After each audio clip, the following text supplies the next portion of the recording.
मेरे प्यारे future chartered accountants, आप सबका चैनल पर बहुत बहुत स्वागत है। मित्रों, हम लोग पढ़ाई कर रहे हैं सीए इंटरमीडिएट के पेपर नंबर 5 की, जिसका नाम है ऑडिटिंग एंड एथिक्स। ठीक है, चलो अब हम सीधा सीधा जाते हैं हमारे इंडेक्स में। इंडेक्स में जाने के बाद अभी मैं आपको एक छोटी सी बात बता देता हूँ। हम लोगों ने पढ़ाई की है टॉपिक नंबर 15 की। पिछले वीडियो में पूरा का पूरा एक्सप्लेनेशन इसका हो गया है। वो लेक्चर 13.1 है जो मेरे चैनल पर अवेलेबल हो चुका है। अब ये जो वीडियो है 13.2 है, उसी लेक्चर का एक छोटा सा पार्ट हमारा रह गया था, वो हम इसमें कंटिन्यू करने वाले हैं। ठीक है मित्रों, आ जाओ, मैं आपको अभी लेके चलता हूँ सीधे सीधे हमारे नोट्स में और मैं आपको दिखा देता हूँ कि हमारा क्या टॉपिक बाकी था। तो मित्रों, हमारा जो टॉपिक बाकी है वो है engagement and quality control standards at a glance. कौन से पेज नंबर पे हम लोग? Page number 54। पेज नंबर 54 पे हम लोग। मैं आपको लेके चलता हूँ हमारे प्यारे इंडेक्स में। Index index index engagement and quality control standards and overview. इसमें हम लोगों ने क्या देखा था? जो हमारे ऑडिटिंग में स्टैंडर्ड्स हैं वो दो कैटेगरीज में डिवाइड होते हैं। पहला एंगेजमेंट स्टैंडर्ड्स और दूसरा है quality control standards. Engagement standard में हमारी 4 कैटेगरी ऑफ स्टैंडर्ड्स है। पहला है स्टैंडर्ड्स ऑन ऑडिटिंग, जो ऑडिट में अप्लाई होता है।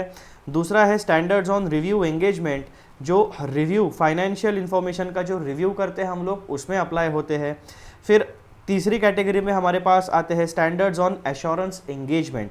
ये एश्योरेंस एंगेजमेंट के जो भी काम एक चार्टर्ड अकाउंटेंट करता है उसमें अप्लाई होते हैं। Then there is standards on related services. तो ऐसे 4 प्रकार के एंगेजमेंट स्टैंडर्ड्स होते हैं और इन्हें कलेक्टिवली एंगेजमेंट स्टैंडर्ड्स कहा जाता है। अब एक ऑडिटर जो है वो क्या क्या काम कर सकता है, यहाँ से हमें दिख गया। पहले तो वो ऑडिट कर सकता है, उसके बाद में फाइनेंशियल इंफॉर्मेशन का रिव्यू कर सकता है, उसके बाद एश्योरेंस एंगेजमेंट के काम कर सकता है। बेसिकली हिस्टोरिकल फाइनेंशियल इंफॉर्मेशन के अलावा कुछ इंफॉर्मेशन होते हैं, कुछ काम होता है, उसके बारे में एश्योरेंस प्रोवाइड कर सकता है और फाइनेंशियल इंफॉर्मेशन से रिलेटेड सर्विसेज वो प्रोवाइड कर सकता है। तो इन 4 कैटेगरीज में, इन 4 रियल सिनेरियोज में एक चार्टर्ड अकाउंटेंट एक्चुअल में काम कर सकता है। और हमारा दूसरा कैटेगरी ऑफ स्टैंडर्ड क्या है? क्वालिटी कंट्रोल स्टैंडर्ड, जिसे हम कहते हैं SQC1। तो ये जो SQC1 है ये इन एंगेजमेंट स्टैंडर्ड में अप्लाई होता है। बेसिकली ये एंगेजमेंट स्टैंडर्ड क्या होते हैं, एक चार्टर्ड अकाउंटेंट को हमेशा मैंडेटरीली फॉलो करने पड़ते हैं। अब एक चार्टर्ड अकाउंटेंट जब audit, review, assurance engagement and related services में काम करेगा तो हमारा चार्टर्ड अकाउंटेंट जो है इंडस्ट्री में जाके उसके काम की क्वालिटी अच्छी होनी चाहिए। तो वो इंश्योर करने के लिए, यानी इन चारों कैटेगरीज के काम में क्वालिटी हो, वो इंश्योर करने के लिए हमें क्वालिटी कंट्रोल स्टैंडर्ड्स भी प्रोवाइड किए गए हैं। तो ये बेसिक स्ट्रक्चर हमने पढ़ा था। अब हम क्या देखेंगे कि इन 5 कैटेगरीज में 1, 2, 3, 4 एंगेजमेंट स्टैंडर्ड की 4 कैटेगरीज और क्वालिटी कंट्रोल की 1 कैटेगरी, यानी 2 कैटेगरीज ऑफ स्टैंडर्ड्स में हमें कौन से standards on auditing, standards on review engagement, ये किस तरीके से हमें लिस्ट है वो देखेंगे। यहाँ पर हम केवल लिस्ट देखने वाले हैं, डिटेल में हम यहाँ पे नहीं पढ़ेंगे। तो हम लोग पेज नंबर कितने पे थे रे भैया? 54 पे थे क्या? पेज नंबर 54 पे आ गए। यहाँ से हमारा टॉपिक शुरू होता है मित्रों। तो मेरे प्यारे फ्यूचर चार्टर्ड अकाउंटेंट्स, ये है आपका topic engagement and quality control standard, जो हमारा लेक्चर नंबर 13 का एक छोटा सा पार्ट बच गया था, उसको मैं यहाँ पे आपको अच्छे से कवर करा दे रहा हूँ। अब आगे बढ़ने से पहले मेरी हमेशा की तरह आप लोगों से एक छोटी सी रिक्वेस्ट है।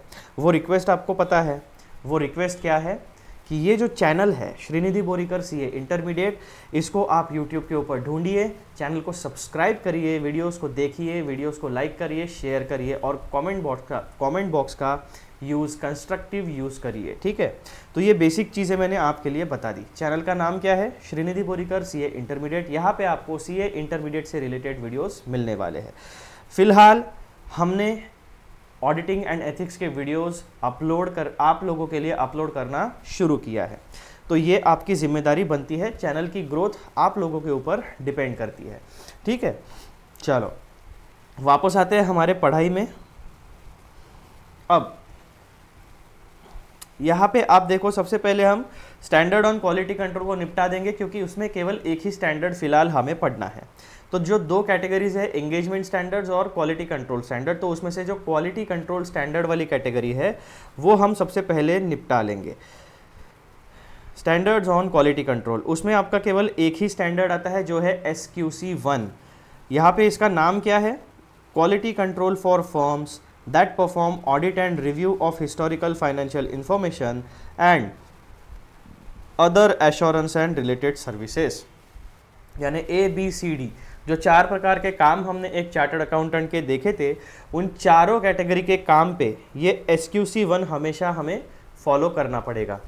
फिर से एक बार पढ़ो, क्वालिटी कंट्रोल फॉर फर्म्स, यानी जो चार्टर्ड अकाउंटेंसी की फर्म होती है या जो सोल प्रोप्राइटर होता है जो ऑडिट करता है, या कोई भी 4 कैटेगरी के काम है उसमें से कोई भी अगर काम एक qualified chartered accountant as a practising chartered accountant काम करता है तो उसे SQC1 अपने फर्म में या अपने सोल प्रोप्राइटरशिप में फॉलो करना पड़ेगा। ठीक है जी। और दूसरा जो पॉइंट है ये आपका स्टैंडर्ड नहीं है, this is known as announcement on amendment to SQC1, यानी जो SQC1 है उसके कुछ अमेंडमेंट है उसके बारे में एक छोटा सा अनाउंसमेंट है।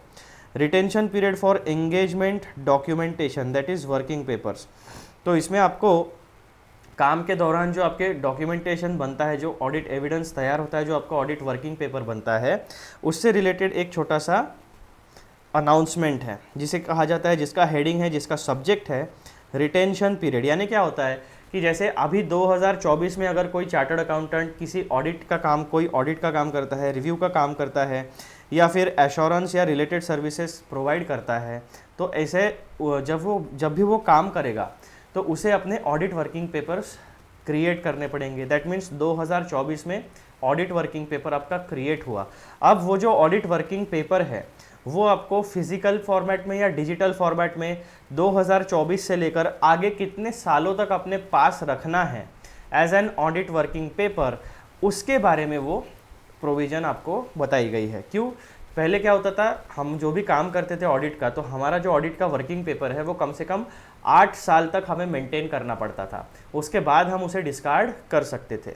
लेकिन ये कंपलसरी था कि 8 साल तक हमें एज ए चार्टर्ड अकाउंटेंट हमने जितने भी काम किए हैं उन सारे काम के ऑडिट वर्किंग पेपर्स या वर्किंग पेपर्स डॉक्यूमेंटेशन संभाल के रखने पड़ते थे। अब कितना है, जब हम एक्चुअल में SQC1 पढ़ेंगे तब उसकी रिटेंशन लिमिट क्या है, रिटेंशन पीरियड क्या है, वो डिटेल में देखेंगे। अभी के लिए बस आप इतना जान लो कि SQC1 का ये हेडिंग है। फिर स्टैंडर्ड ऑन क्वालिटी कंट्रोल में केवल एक ही है, वो हमारा कंप्लीट हो गया। अब हम बात करते हैं एंगेजमेंट स्टैंडर्ड्स की। तो मित्रों, एंगेजमेंट स्टैंडर्ड्स में सबसे पहला स्टैंडर्ड आपके सामने आ रहा है, सबसे पहली कैटेगरी आपके सामने आती है स्टैंडर्ड्स ऑन ऑडिटिंग। ठीक है, स्टैंडर्ड्स ऑन ऑडिटिंग में जो पहला कैटेगरी है वो है SA 100 to 199।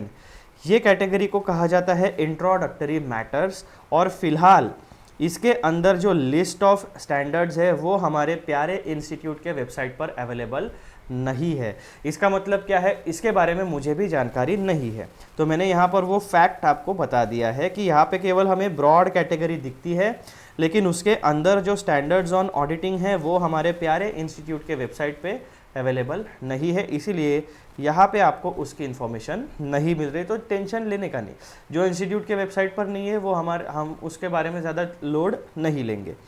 फिर अवेलेबल कौन सी इन्फॉर्मेशन है, तो नंबर 2 ऐसे 200 से लेकर 299 तक। अब ये जो 200 और 299 है ना, इसका ये मतलब नहीं है कि 201, 202, 203, 204 ऐसे 299 तक आपके ऐसा नहीं है। ये जो है ना ऐसे 200, ऐसे 299 ये कोड है। तो जैसा कि आप यहाँ पे देख रहे हो, ऐसे 200, ऐसे 210, ऐसे 220, ऐसे 230, तो ये सीरियल नंबर्स नहीं है, ये एक सर्टन कोड है उस पर्टिकुलर स्टैंडर्ड ऑन ऑडिटिंग का। तो चिंता करने की ज़रूरत नहीं, आपको 99 स्टैंडर्ड्स नहीं पढ़ने हैं। तो ये जो ऐसे 200 टू 299 की जो कैटेगरी है स्टैंडर्ड्स ऑन ऑडिटिंग की, उसका नाम है जनरल प्रिंसिपल्स एंड रिस्पॉन्सिबिलिटीज़।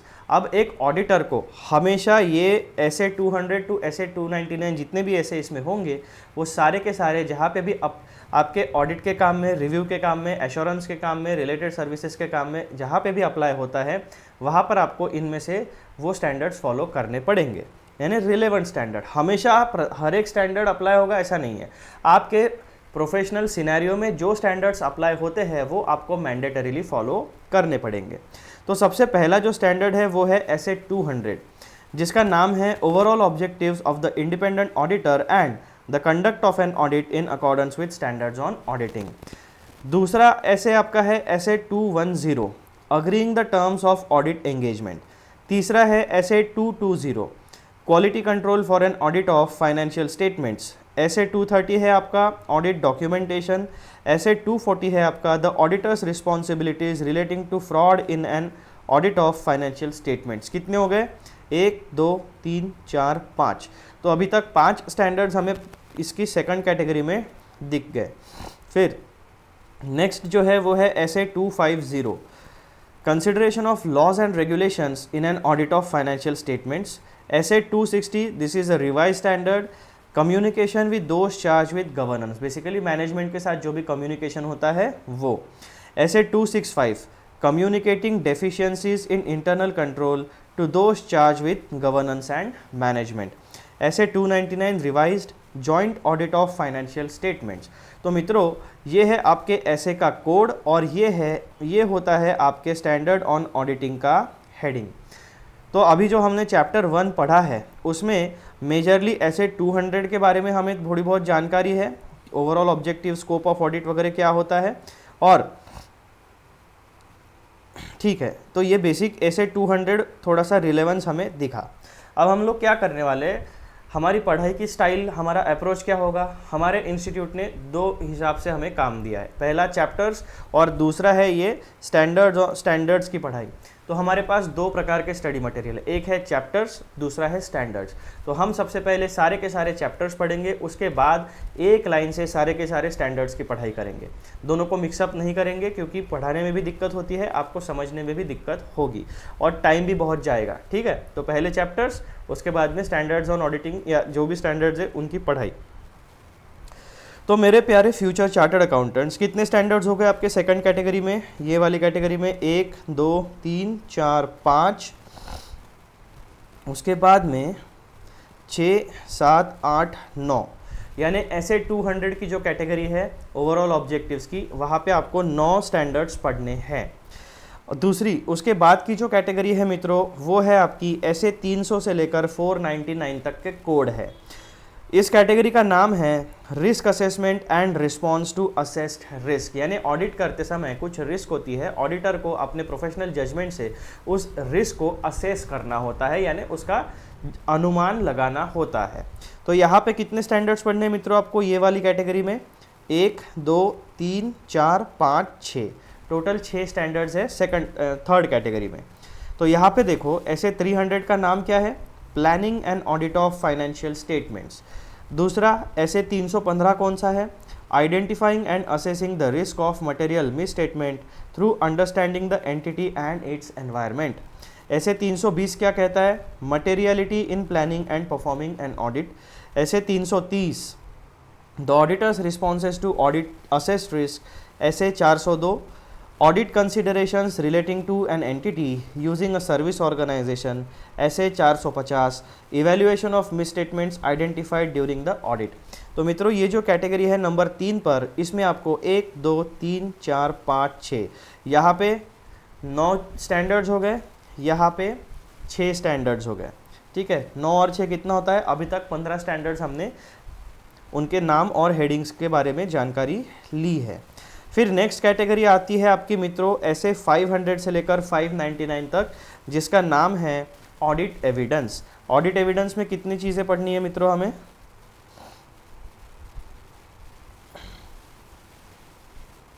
तो यहाँ पर आपको पढ़ना है 1 2 3 4 5 6 7 8 9 10 और 11 स्टैंडर्ड्स ऑन ऑडिटिंग यहाँ पे आपको पढ़ने हैं। एसए 500 क्या कहता है मित्रों? SA 500 का कोड नाम है audit evidence. Next SA 501 audit evidence specific considerations for selected items. SA 505 external conformations. SA 510 initial engagements that is opening balances. जब भी कोई ऑडिटर को एंगेजमेंट मिलती है, कोई काम मिलता है, तो उसका सबसे पहला काम जो होता है बेसिकली इनिशियल ऑडिट एंगेजमेंट, यानी जिस क्लाइंट का काम आप पहली बार करने वाले हो, इनिशियली करने वाले हो, तो आपकी एक ड्यूटी बनती है as an auditor, as a professional, जितने भी ओपनिंग बैलेंसेस है आपके फाइनेंशियल स्टेटमेंट्स में, वो सारे ओपनिंग बैलेंसेस को आप वेरीफाई करोगे। तो उससे रिलेटेड SA 510 आपको जानकारी या गाइडलाइन प्रोवाइड करता है। SA 520 क्या कहता है? Analytical procedures. SA 530 audit sampling. SA 540 auditing accounting estimates including fair value accounting estimates and related disclosures. SA 550 related parties. SA 600 is subsequent events. SA 570 is going concern and SA 580 is return representations. तो इस तरीके से मित्रों इतने standards आपके available है SA 500 से लेकर 599 वाली कैटेगरी में। फिर नेक्स्ट कैटेगरी को जब हम देखते हैं, जो है आपकी कैटेगरी 5, जहाँ पे है कोड 600 से लेकर 699 तक। इसका नाम है यूजिंग वर्क ऑफ अदर्स। तो यहाँ पे आपको 1, 2, 3 ये वाले कैटेगरी में आपको केवल 3 स्टैंडर्ड्स अवेलेबल है, जो है SA 600 जिसका नाम है using the work of another auditor. SA 610 जिसका नाम है using the work of internal auditors. SA 620 is using the work of an auditor's expert. उसके बाद की कैटेगरी है मित्रों SA 700 से लेकर 799 तक। इस कैटेगरी का नाम है ऑडिट कंक्लूजन्स एंड रिपोर्टिंग। इसमें आपको कुल मिलाकर 1, 2, 3, 4, 5, 6 स्टैंडर्ड्स के बारे में पढ़ाई करनी है। ये सारे के सारे हमारे ऑडिटिंग स्टैंडर्ड्स ही चल रहे हैं अभी तक। SA 700 क्या कहता है मित्रों? Forming an opinion and reporting on financial statements. SA 701 communicating key audit matters in the independent auditor's report. SA 705 modifications to the opinion in the independent auditor's report. SA 706 emphasis of matter paragraphs and other matter paragraphs in the independent auditor's report. SA 710 comparative information, corresponding figures and comparative financial statements. SA 720 the auditor's responsibilities relating to other information. इतने standards आपको ये category में पढ़ने हैं। Then next category is, जो last category है हमारी standards on auditing की, दैट इज SA की। उसमें है मित्रों SA 800 से लेकर 899 तक। इस कैटेगरी का नाम है स्पेशलाइज्ड एरियाज। यहाँ पे आपको 1, 2, 3 स्टैंडर्ड्स पढ़ने हैं। SA 800 special considerations audits of financial statements prepared in accordance with special purpose frameworks. SA 805 special considerations audit of single financial statements and specific elements, accounts or items of a financial statement. SA 810 engagements to report on summary financial statements. तो मित्रों इस तरीके से total हमारे जो standards on auditing हैं उसमें कितने नंबर ऑफ स्टैंडर्ड्स हमें पढ़ने हैं? तो ये जो पहली कैटेगरी है 1, 2, 3, 4, 5, 6, 7, 8, 9, ठीक है। तो पहली कैटेगरी में मित्रों हमारे पास 9 स्टैंडर्ड्स की पढ़ाई हमें करनी है, 9 स्टैंडर्ड्स। देन ऐसे 300 में हमें कितने पढ़ने हैं? 1, 2, 3, 4, 5, 6। यहाँ पर मित्रों हमें 6 स्टैंडर्ड्स की पढ़ाई करनी है। देन 1, 2, 3, 4, 5, 6, 7, 8, 9, 10, 11 स्टैंडर्ड्स है क्या यहाँ पे? रुको एक बार फिर से गिनता हूँ। 1, 2, 3, 4, 5, 6, 7, 8, 9, 10, 11। तो मित्रों ये वाली कैटेगरी में हमारे 11 स्टैंडर्ड्स अवेलेबल है। उसके बाद में 3, यहाँ पर कितने हैं? 1, 2, 3, 4, 5, 6, यहाँ पर हमारे 6 स्टैंडर्ड्स हैं। और लास्ट कैटेगरी में हमारे 3 स्टैंडर्ड्स हैं, यानी कितने हो गए हमारे पास? 3 और 6 9, 9 और 3 12, 12 और 11 कितने होते हैं? 23 होते हैं ना, 12 और 11।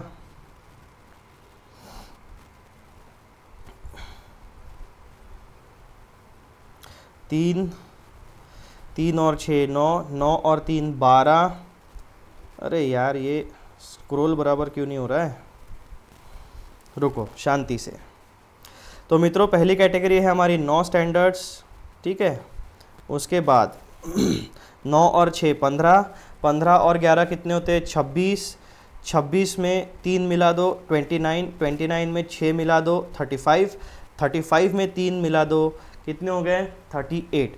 तो स्टैंडर्ड्स ऑन ऑडिटिंग में 38 स्टैंडर्ड्स है जिनकी पढ़ाई हम लोगों को करनी पड़ने वाली है। उसके बाद में जो नेक्स्ट कैटेगरी है मित्रों उसका हेडिंग क्या है हमारे लिए, तो नेक्स्ट कैटेगरी हमारे पास है मित्रों स्टैंडर्ड्स ऑन रिव्यू एंगेजमेंट, जिसे शॉर्ट फॉर्म में हम SRE कहते हैं। पहला हो गया ऑडिट, दूसरा हो गया रिव्यू। अब रिव्यू में देखो यहाँ पर आपका जो कोड है वो है 2000 से लेकर 2699 तक। इनको कहा जाता है standards on review engagement, that is SRE। SRE में आपको दो ही स्टैंडर्ड्स पढ़ने हैं। SRE 2400, इसका नाम है engagements to review historical financial statements, और SRE 2410 जिसका हेडिंग है review of interim financial information performed by the independent auditor of the entity. तो यहाँ पर आपको केवल मित्रों 2 स्टैंडर्ड्स पढ़ने पड़ेंगे। फिर नेक्स्ट कैटेगरी जो हमारी स्टैंडर्ड्स है एंगेजमेंट स्टैंडर्ड्स की, वो है मित्रों यहाँ पर मैं लिख देता हूँ 2, ठीक है। यहाँ पर हो गए हमारे 2 स्टैंडर्ड्स।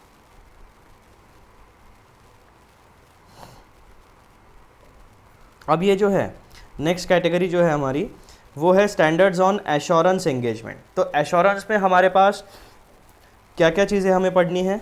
एश्योरेंस एंगेजमेंट से रिलेटेड जो है वो है 3000 से लेकर 3699 तक। यहाँ पे आपको मित्रों पढ़ना है standards on assurance engagement SAE।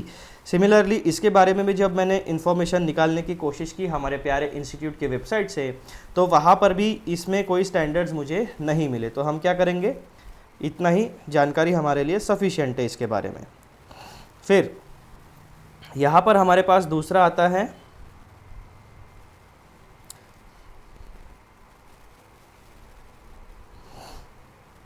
ये जो नंबर 4 है standards on assurance engagement. 2 categories है, 3000 से लेकर 3699 और 3000 से लेकर 3399।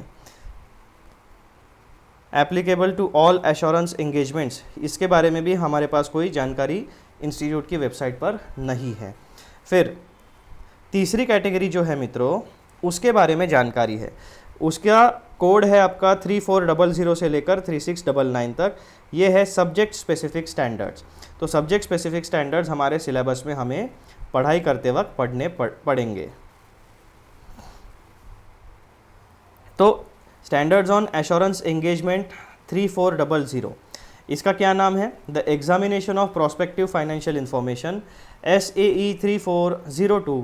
ये है assurance report on controls at a service organisation SAE 3420।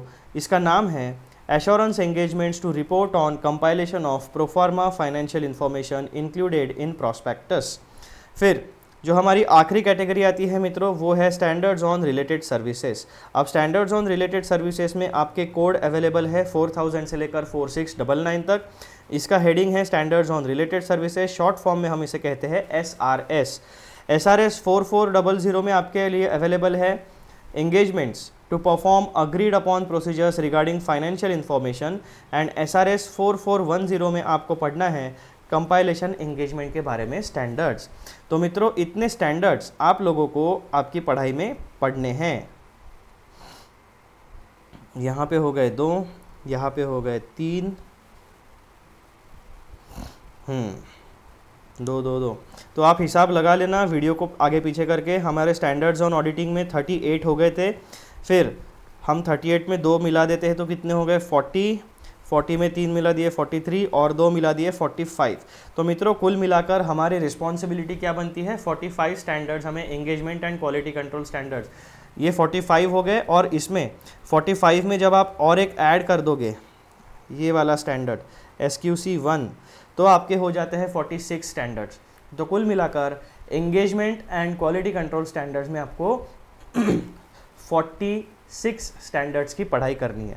अब इसमें क्या होता है, कोई स्टैंडर्ड्स थोड़े बड़े हैं और कोई स्टैंडर्ड्स एकदम छोटे छोटे हैं, तो आपको चिंता करने की ज़रूरत नहीं कि बाप रे इतनी चीज़ें पढ़नी है। कोई स्टैंडर्ड्स बहुत ही छोटे, कोई स्टैंडर्ड्स जिसमें जो बेसिक फाउंडेशन आपको बताने वाले, फंडामेंटल्स बताने वाले हैं, वो थोड़े बड़े हैं, लंबे हैं। ठीक है मित्रों, तो ये था आपका discussion regarding the last topic of lecture number 13.2। तो यहाँ पे मैं रुकने वाला हूँ मित्रों, और आपके लिए मैंने ये लिस्ट को एक प्रॉपर फॉर्मेट में रेडी कर दिया है। आप स्क्रीनशॉट ले सकते हो, अलग अलग जो आपको स्टैंडर्ड्स दिखे हैं उनके बारे में आपको जानकारी चाहिए। अगर ऑडिट के पेपर में क्या होता है कि मेरा पर्सनल एक्सपीरियंस में आपको ऑडिट की एग्ज़ाम का बताता हूँ। शुरुआती जो अटेम्प्ट थे मेरे, मुझे भी 2 अटेम्प्ट लगे, ठीक है, आप ऐसा चिंता मत करो, तो अटेम्प्ट लगते हैं हमें चार्टर्ड अकाउंटेंसी की एग्ज़ाम में। तो क्या होता है कि ऑडिट का जब मैंने इनिशियल जब कोई गाइडेंस नहीं था मेरे पास, तो हम क्या करते थे, हमें जितनी समझ होती है उस हिसाब से आंसर्स लिख के हम लोग आ जाते हैं। लेकिन जैसे जैसे मेरा audit practical experience plus theory दोनों इम्प्रूव होते गया, फिर मैंने क्या किया, स्टैंडर्ड्स ऑन ऑडिटिंग की प्रॉपरली पढ़ाई की और साथ साथ में थियरी जो चैप्टर्स है उसकी भी अच्छे से पढ़ाई की, और सिर्फ ध्यान रखता था कि इंस्टीट्यूट क्वेश्चन किस तरीके के पूछ रहा है, तो उस हिसाब से मैंने अपने आंसर्स को रेडी करना शुरू किया। उसके बाद क्या हुआ मित्रों कि जब मैंने प्रॉपर आंसर लिखते वक्त, जब मैं ऐसे का कोड और ऐसे का हेडिंग और उसके साथ फिर प्रोविजंस लिखता था, तो मेरे ऑडिट का जो पेपर है वो डायरेक्टली एग्जेम्प्ट हो गया। ठीक है, तो जब आप आंसर लिखोगे तो आपको इस तरीके से कोशिश करनी है, ये मैं आपको कंपल्सन नहीं बता रहा हूँ, लेकिन अगर आपको अच्छा स्कोर लाना है ऑडिट में तो आपको ऐसे की पढ़ाई मैंडेटरी करनी पड़ेगी। और अगर आप एग्ज़ाम में प्रॉपरली कोट कर सकते हो कौन सा स्टैंडर्ड है, उसका हेडिंग क्या है और उस स्टैंडर्ड का कौन सा पैरा है, उसकी प्रोविज़न क्या है, और फिर आप जब एक्सप्लेन करोगे तब आपको मार्क्स 1 नंबर मिलेंगे ऑडिट में। अब ये मेरा पर्सनल एक्सपीरियंस है, जो मैंने अनुभव किया वो मैंने आपके साथ शेयर किया। तो स्टैंडर्ड्स ऑन ऑडिटिंग की जो पढ़ाई है, basically quality engagement standards and quality control standards, इसको आप कभी भी हल्के में मत लेना। इसे प्रॉपरली पढ़ना, समझने की कोशिश करना उस स्टैंडर्ड में क्या बताया गया है और क्वेश्चन किस तरीके से फ्रेम होता है।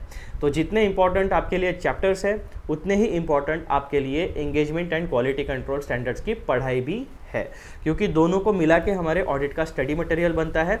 और मेजरली जो क्वेश्चंस एग्ज़ाम में आते हैं उनमें हमेशा स्टैंडर्ड ऑन ऑडिटिंग का नॉलेज टेस्ट किया जाता है। आपके जो चैप्टर्स भी है, बेसिकली वो चैप्टर्स भी स्टैंडर्ड ऑन ऑडिटिंग का थोड़ा थोड़ा मटेरियल उठा के आपके चैप्टर्स बनाए गए हैं। जैसे कि आप देखोगे ऐसे, अब हमारा ये जो चैप्टर नंबर 1 है, ये बेसिकली पूरा का पूरा रिफ्लेक्शन आपको मिलेगा ऐसे 200 का, जहाँ पे आपको overall objectives of the independent auditor in while conducting the audit. तो ऑब्जेक्टिव, हमें ऑडिट की डेफिनेशन वहाँ से पता चली, हमें ऑडिटर का ऑब्जेक्टिव पता चला, वहाँ से हमें स्कोप पता चले, इनहेरेंट लिमिटेशंस पता चले। अब जैसे हमारा चैप्टर नंबर 1 में इनहेरेंट लिमिटेशन वाला टॉपिक है, तो वो आपको ऐसे 200 में पैराग्राफ A45 से लेकर A48 तक, ये जो 4 पैराग्राफ्स है वहाँ पे आपको इनहेरेंट लिमिटेशंस मिलेंगे। जैसा कि मैंने आपको पहले उस रिलेवेंट वीडियो में मैंने आपको दिखाया भी था, ऐसे 200 जो है, ये देखो जो हमारे चैप्टर में इनहेरेंट लिमिटेशन वाला जो टॉपिक आया था, वो आपके यहाँ पे स्टैंडर्ड, जो आपका स्टैंडर्ड है अभी करंट पेज नंबर 206 है, ऐसे 200 है। यहाँ पे आपको दिख रहा है पैराग्राफ A45, यहाँ पे इनहेरेंट लिमिटेशंस ऑफ ऑडिट दिए हुए। तो जो आपके चैप्टर्स की जो कॉन्सेप्ट्स है, जो आपको चैप्टर्स भी दिए हैं, वो भी स्टैंडर्ड से उठाया गया मटेरियल है। तो आपको स्टैंडर्ड्स की पढ़ाई करना मैंडेटरी होता है। अब जैसे मैं आपको और कुछ यहाँ पे मटेरियल अगर दिखाऊँ तो आपको समझ में आ जाएगा। अब ऐसे जो स्कोप ऑफ द स्टैंडर्ड है, यहाँ पे आपको स्टैंडर्ड का भी स्कोप पता चलेगा, फाइनेंशियल स्टेटमेंट का जो ऑडिट करते हैं उसका पर्पस क्या होता है वो भी आपको यहीं से पता चलेगा। उसके बाद में थोड़ा थोड़ा अगर आप नीचे आओगे तो आपको एक बड़ा टॉपिक दिखेगा, और वो है overall objectives of the auditor. तो जो ऑब्जेक्टिव्स ऑफ ऑडिट है वही ऑब्जेक्टिव्स ऑफ ऑडिटर है जो हमने चैप्टर नंबर 1 में पढ़ाई की थी, और जो पैराग्राफ्स आपको वहाँ पे दिए गए थे वो ऑब्जेक्टिव्स ऑफ ऑडिट यही से उठाया गया था। तो आपको बात समझ में आ रही है।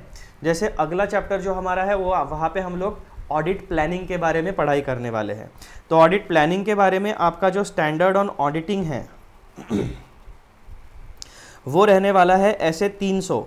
Planning and audit of financial statements. तो आप देखोगे कि ऐसे 300 में से एज इट इज़ पैराग्राफ उठा के आपके सर्टन चैप्टर्स में इंक्लूड किए गए हैं, लेकिन चैप्टर्स का जो लिमिटेशन है वो क्या हुआ है कि वहाँ पे उन्होंने कंप्लीट स्टैंडर्ड को कवर नहीं किया है। कोई स्पेसिफिक जो इंपॉर्टेंट टॉपिक्स है उनको कवर किया है या स्पेसिफिक टॉपिक्स को कवर किया है और बाद में बता दिया है कि उन्होंने रेफरेंस दे दिया है कि ये टॉपिक के लिए, इस चैप्टर के लिए ऐसे 300 रेफ़र करो या उसको रेफ़र करो। तो हमें चैप्टर के साथ साथ स्टैंडर्ड ऑन ऑडिटिंग को भी पढ़ना है, लेकिन हमारा अप्रोच क्या रहेगा, पहले हम चैप्टर्स कंप्लीट कर लेंगे ताकि हमारा एक स्टडी मटेरियल का पोर्शन कंप्लीट हो जाए और जो भी आप लोग सीए इंटरमीडिएट में पढ़ाई कर रहे हो आपको ऑडिट के बारे में बेसिक जानकारी आ जाए। फिर हम लोग जंप करेंगे डिटेल पढ़ाई करने के लिए स्टैंडर्ड ऑन ऑडिटिंग की, और जब हम स्टैंडर्ड ऑन ऑडिटिंग की पढ़ाई करेंगे वहाँ पे आपकी बहुत सारी कॉन्सेप्ट्स क्लियर हो जाएगी और आप के पास स्किल और नॉलेज बेस क्रिएट होगा ताकि आप अपने एग्ज़ाम में अच्छे तरीके से ऑडिट में परफॉर्म कर सको। तो ये बेसिक चीज़ बच्चों मैंने आपको बताई है मित्रों, ठीक है। यहाँ पे हम लोग ये वीडियो रोकेंगे क्योंकि हमारा जो एजेंडा था इस वीडियो का वो फुलफिल हो चुका है। अब जाने से पहले ऑडिटर साहब ज़रा यहाँ पे ग्रीन टिक लगाओ, चैनल को सब्सक्राइब करो, लाइक करो, वीडियोस को शेयर करो, ये आपको मैंडेटरी है, समझ गए मित्रों। ग्रीन टिक आपकी मुझे दिखनी चाहिए। ज़रा आप चैनल को सब्सक्राइब करो, सारे नोटिफिकेशंस को ऑन करो और चैनल को ग्रो करने में मदद करो। चलो, ये वीडियो भी आपको जल्द से जल्द अपलोड मिल जाएगा। हम लोग मिलते हैं अगले वीडियो में जहाँ पे हम लोग हमारी पढ़ाई शुरू करने वाले हैं नेक्स्ट चैप्टर की। अब यहाँ पे मैं टॉपिक नंबर 15 को टिक मार्क लगा देता हूँ, हमारा ये टॉपिक भी कंप्लीट हो गया है। तो दैट मीन्स चैप्टर नंबर 1 के जो इम्पोर्टेंट सारे के सारे टॉपिक है वो हमने कवर कर लिए हैं। ये चिल्लर टॉपिक है, ये आपकी जिम्मेदारी थी। बाकी जहाँ पे मेरी ज़रूरत थी वो 1 2 3 4 5 6 7 8 9 10 11 12 और 13 ऐसे 13 टॉपिक्स के वीडियो लेक्चर्स मैंने अपने चैनल पे अपलोड कर दिए हैं। अब हमारा जो नेक्स्ट चैप्टर होने वाला है मित्रों शुरुआत, वो है चैप्टर नंबर 2 जिसका नाम रहेगा audit strategy, audit planning and audit programme. तो स्टे ट्यून और चैनल की तरफ ध्यान रखिए। जब आप चैनल को सब्सक्राइब करोगे सारे बेल नोटिफिकेशंस ऑन करना ताकि जब भी वीडियोस अपलोड हो जाए तब आपको तुरंत नोटिफिकेशन मिल सके। चलो अगले वीडियो में मिलते हैं, बाय बाय।